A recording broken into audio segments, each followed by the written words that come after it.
Some stories are told and some are experienced. The one you are about to hear is somewhere in between. It was during the Eid holidays in Dubai. 5 full days off. Almost all our friends were flying back to India. Instagram stories full of airport selfies, family dinners, rainy roads, homemade food. Me and my friend Rohit wanted the same thing, but our bank balance had other plans. So instead of going home, we decided to roam around Dubai and find places where we could spend less money and still feel alive for a few days. Now, Rohit. Rohit was the kind of a person every group has. The friend who gets excited when something sounds dangerous. And the problem was, I had the same mentality. That's why we got along so well. One night, while scrolling through videos, Rohit suddenly looked at me and said, "Bro, let's go to Al Madam." I laughed immediately. The abandoned village. The one surrounded by desert. People online called it Ghost Village of Dubai. There were stories everywhere about a female spirit called Al Duwais, a beautiful woman who appeared alone in the desert at night. Long black hair, gold jewelry, sweet perfume, and rotten feet. They said men who followed her never came back the same, or never came back at all. Of course, we didn't believe any of it. We just thought it would be a fun content for Instagram. So the next evening, we rented a cheap sedan and started driving toward Al Madam. The city lights slowly disappeared behind us. The roads became emptier, the desert darker.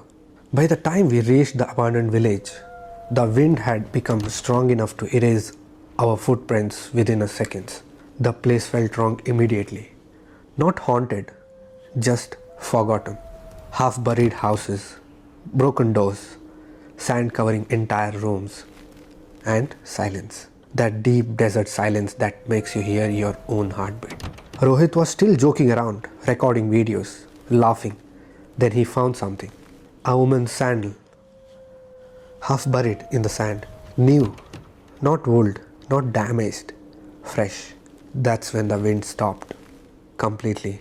No sound, no movement. And from somewhere behind the houses, we heard bangles, soft, clinking together. Rohit looked at me. I looked back at him. Neither of us spoke.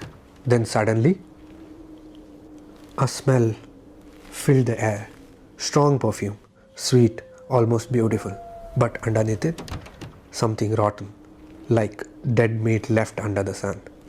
Rohit whispered, "Bro, let's leave." For the first time that night, he sounded serious. We ran back towards the car, but the car wasn't there. Not moved. Gone. The entire area where we parked was just sand. Endless sand. At first we thought we panicked and forgotten the direction. So we kept walking. Hours passed, or at least it felt like hours. The moon never moved. Our phones lost signal, and both our batteries started draining fast even though we barely used them. That's when we saw her, far away, standing between two abandoned houses. A woman in black, hair moving in the wind even though the air was still. We froze. She slowly lifted her hand and pointed somewhere behind us. When we turned around, our car was still there again, parked in the middle of the desert. Impossible. A sedan could never reach that spot without getting stuck. Before we could even react, an old Arab man appeared beside the car. We still don't know where he came from. He didn't ask questions, didn't seem surprised to see us. He simply said in Arabic, accented English, "You boys should not stay after sunset." He helped us push the car out and told us to leave immediately. The moment we entered the highway, both of us passed out. The next thing I remember was sunlight burning my face. We were parked near petrol station. Morning, our phones dead, our clothes covered in sand. At first, we laughed nervously, thought maybe we got dehydrated or drunk. Then Rohit checked the date on the petrol station newspaper. 4 days had passed. 4. Neither of us remembered anything after entering the highway. No calls, No messages. Nothing. Our families had already filed missing complaints. When we checked our phones after charging them, things got worse. There were videos recorded during those missing tour days. Videos neither of us remember taking. In every video, we were walking deeper into the desert at night, talking to someone behind the camera, someone we couldn't see. And in the final video, Rohit was filming me. I was standing alone in the sand, smiling strangely at the camera. Then I slowly said, "She only lets one leave completely." The video ended there. Since that trip, Rohit hasn't been the same. Sometimes he wakes up at night speaking Arabic fluently, even though he never learned it. And sometimes, when I smell perfume in an empty place, my phone battery starts draining by itself. But the worst part happened last week. I was scrolling through old missing person cases in the UAE, and I found a black and white photograph from 1971. A group of men standing near Al Madam before the village was abandoned.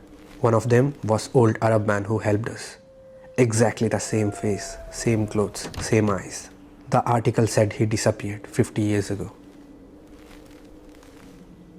Some stories don't end. They stay with you long after the silence. This is Anudeep, and this is The Voice Within.